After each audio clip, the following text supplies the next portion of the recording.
Introducing Proba-B, Probability Sequencer Oscillator for Korg NTS-1. Proba-B runs a probability sequencer over NTS inner arpeggios or a recorded step sequence.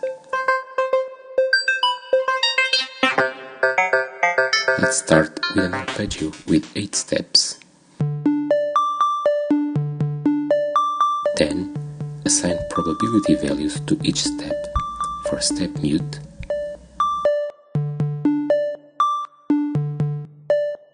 transpose,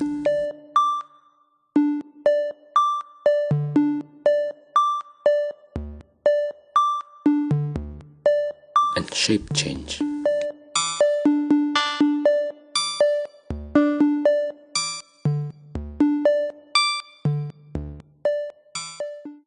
The main waveform is a triangle. Shape knob adds wavefolding.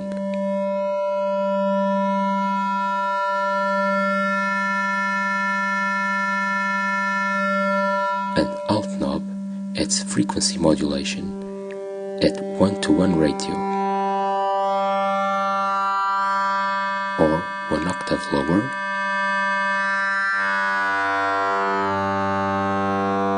or 2 octaves lower.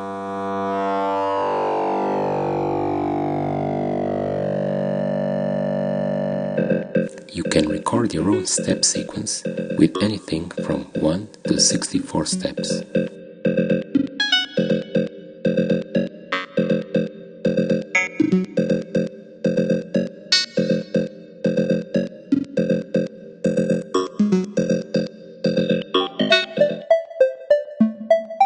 Advanced functions allow you to edit probability values for multiple steps at once, set time division of your sequence to 1/2, 1/3, and so on.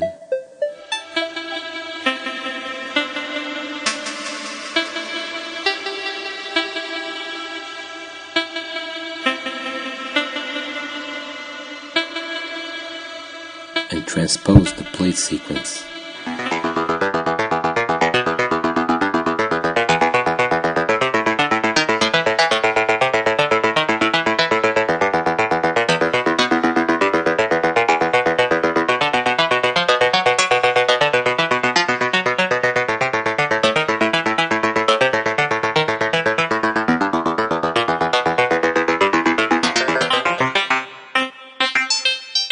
The Proba-B oscillator for Korg NTS-1 is totally free, and you can download using the link in the description below.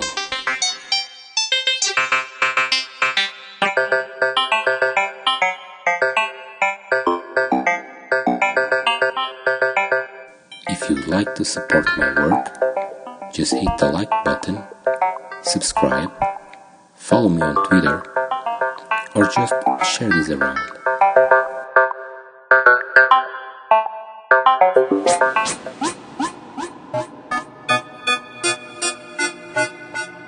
Keep watching the video for detailed instructions on how to use the Proba-B oscillator for Korg NTS-1.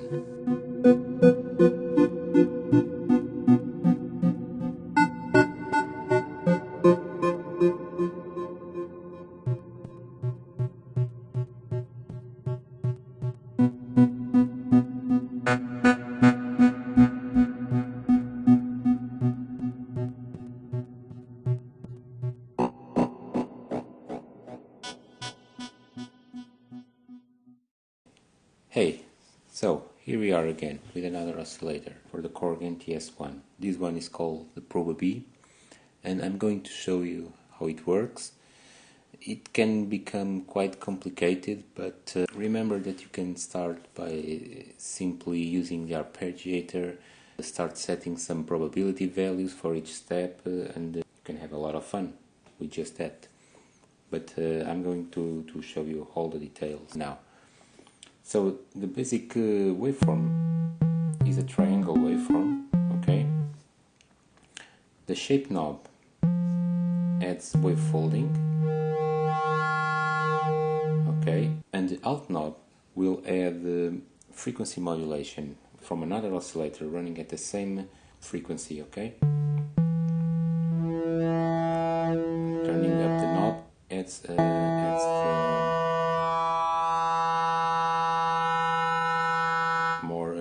more modulation, more level of modulation, okay? When you pass half the way, it will start changing to a ratio of an octave lower. So the modulator will run at an octave lower, and when you go up from 3/4, it's 2 octaves lower. Okay. This can already give some interesting sounds. But the real fun starts when you use the probability sequencer, okay?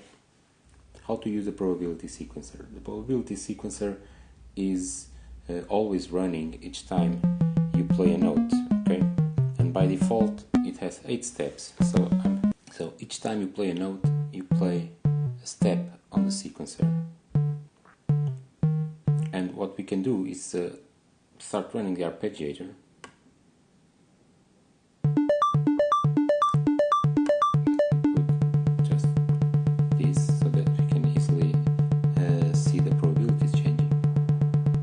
Change probability values, you press the OS button, turn the type knob to access the extra parameters, and the first 3 parameters, mute, transpose, and shape, will help you change the probability for each step. So when you turn the B knob, you're changing this parameter, and if you change to 1, for instance, now the shape parameter will change the probability for step 1. So I'm raising the mid probability on step 1 and putting to the maximum. So it's 100% probability, which means that it will always mute step 1. So by default the sequencer is running on 8 steps. So step 1 is now muted and all other 7 steps are not. If I turn to half, for instance, you will notice that sometimes it mutes the first step, sometimes it doesn't. Okay, so this is how the probability works. The higher you set the probability, the more times it will mute that step. Now if I change to transpose, I now select with the knob B, I select for instance step 2, and now I change the probability value for transposing on step 2. Transpose either transposes 1 octave up or 2 octaves up, or 1 octave down or 2 octaves down, and this is random. Now shape will change the shape of the particular step. So I turn knob B, select step 3, and now select probability. And you notice that step 3 has a different shape than the other steps. The higher the probability I set, the higher that step will probably be changed, and also the biggest the change can be. If I turn for halfway only half the time it will change the shape, and it will probably not change so much.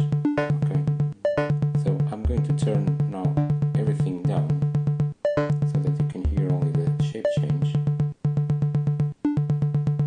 So transpose was 2, mute was on 1. Okay, no changes. Now on step 1 I'm going to change shape.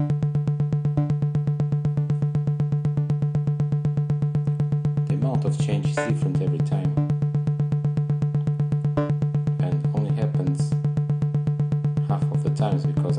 the knob to half, but if I set the knob to full, it will happen every time, but the amount of change is always random.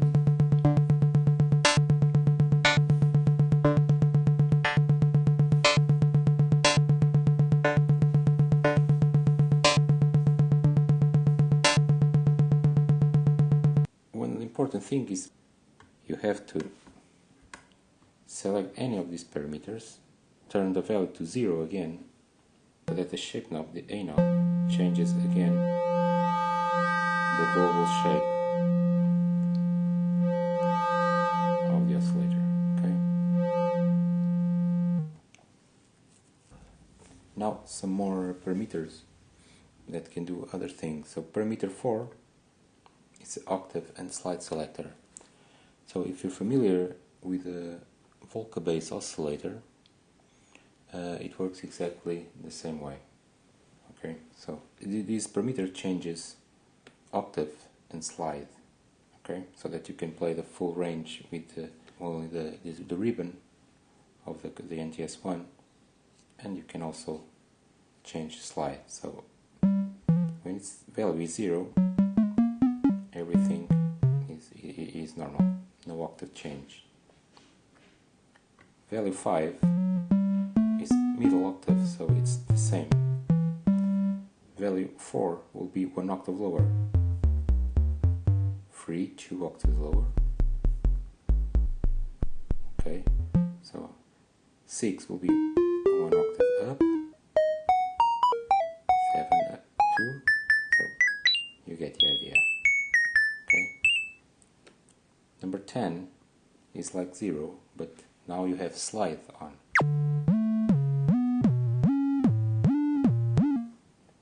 If you turn to 15, it's also middle octave, so the same. And from 11 to 19, it's the same, but with slide on. Okay, change the octave. Number 20 is the same as 0. Number 21 is the same as 10. So this is just so that you can quickly change between slide on and slide off when you need to. Okay. So parameters 5 and 6 work together in the sense that parameter 6 chooses a function. So the knob goes from function 1 to 7, and then parameter 5 chooses the value for that function. So I've added a reference sheet in the download folder, which is, you can print it something like this. It shows you every function that you can set on parameter 6 and what you can do with the value. Okay, so I'll be showing this as I explain it now. Okay, let's put it here. So function 1 is a sequencer. So and here's how it works. So select function number 1, and then the value works like this. So when it's 0, the sequencer is off. Okay. To start recording, you turn it to value 65, to hit the maximum, and then you record 8 steps.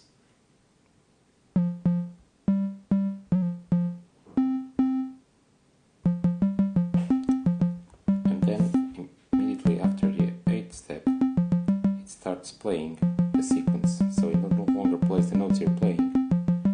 Each time you play a note, it plays the note of the sequencer.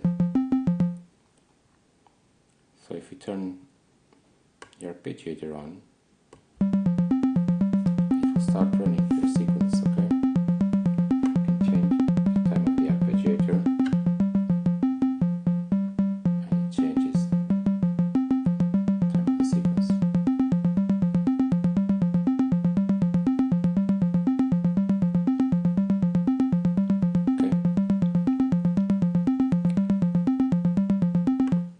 So if you want to stop the sequencer from playing, just turn the value again to 0. And it's again playing.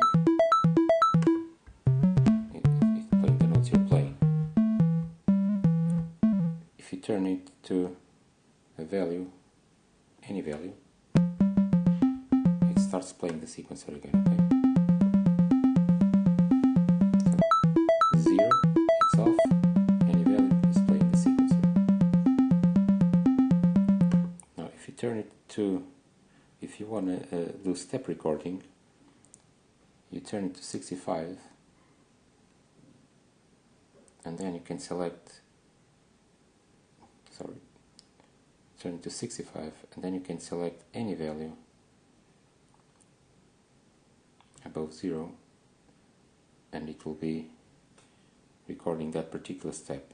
So step 6, for instance. Okay, so I recorded 6, 7 and 8, and now I'm playing the sequence again.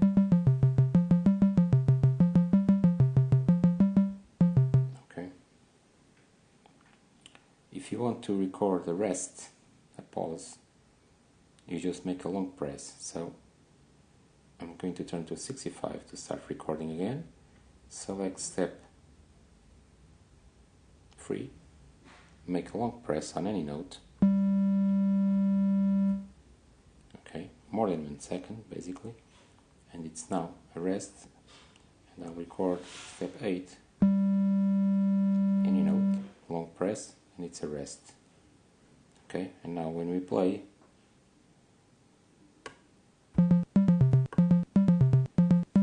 those steps are rests.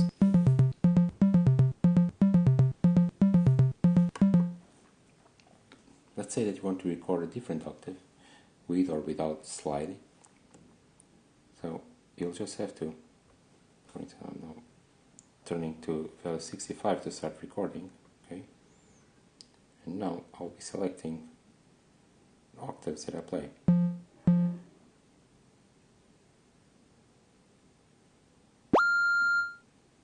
Okay, with slide,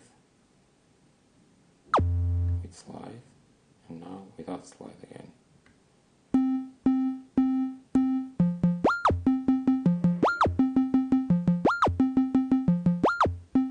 Okay, so function 2 restarts the probability sequencer, okay, so that next note will be step number 1. So let me, for instance, change transpose for step number 1,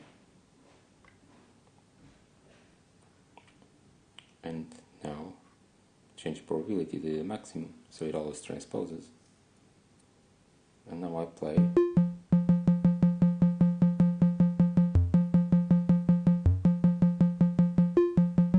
And whatever it is in the sequence, if I change a function to number 2 and then the value to any value, it always restarts the sequence. So I'm changing again. See, every time I change, and every time I change value, it resets the probability sequencer. Okay. Function 3 sets the length of the sequencer to anything from 1 to 64 steps. So turn function to 3, then value to the number of steps I want. So now I'm changed to 4 steps. Let's see what happens. See, it's transposing on step 1 every 4 steps, because now the probability sequencer only has 4 steps.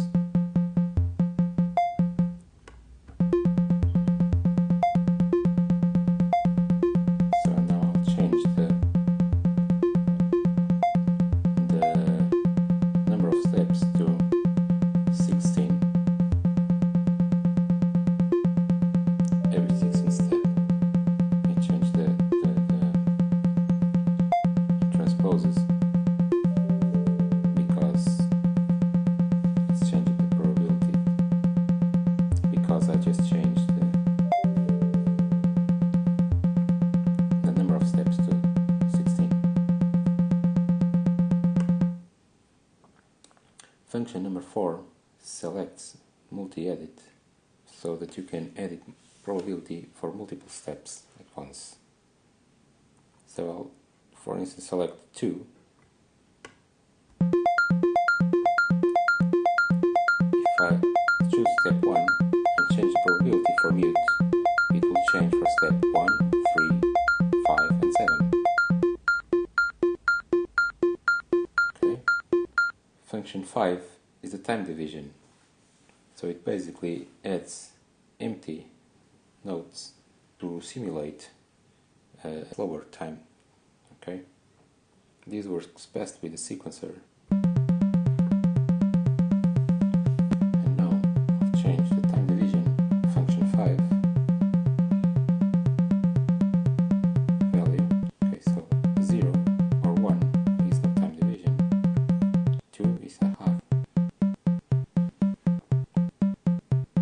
3 is a third. You can go up to 8, okay?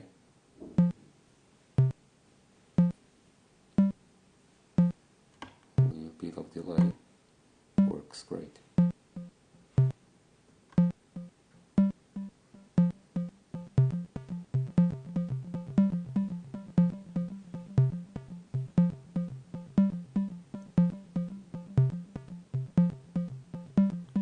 Okay.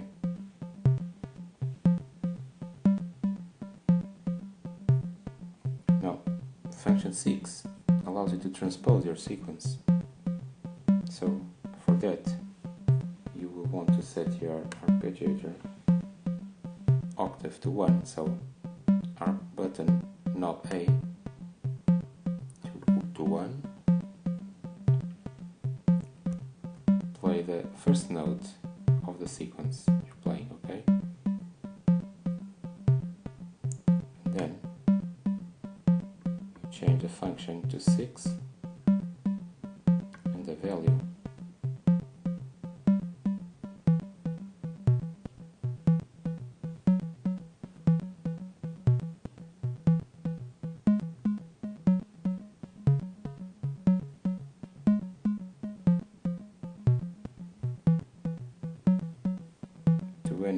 to any note, and it will transpose your sequence, okay?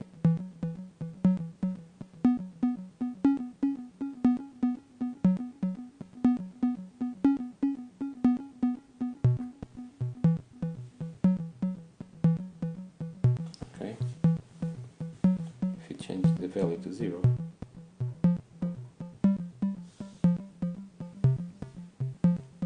it will no longer transpose, okay? You can start transposing, okay, and change the octave, and it will transpose for the octave selected, okay?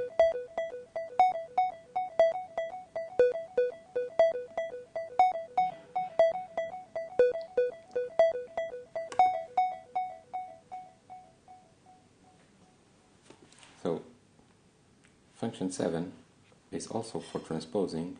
It transposes a sequence in a minor scale to a major scale every time you transpose it. So, for instance, if you record a sequence in C minor, if you want to transpose it to D, it will play in a D major instead of D minor. Okay, so I hope you enjoyed it. Have fun and let's jam.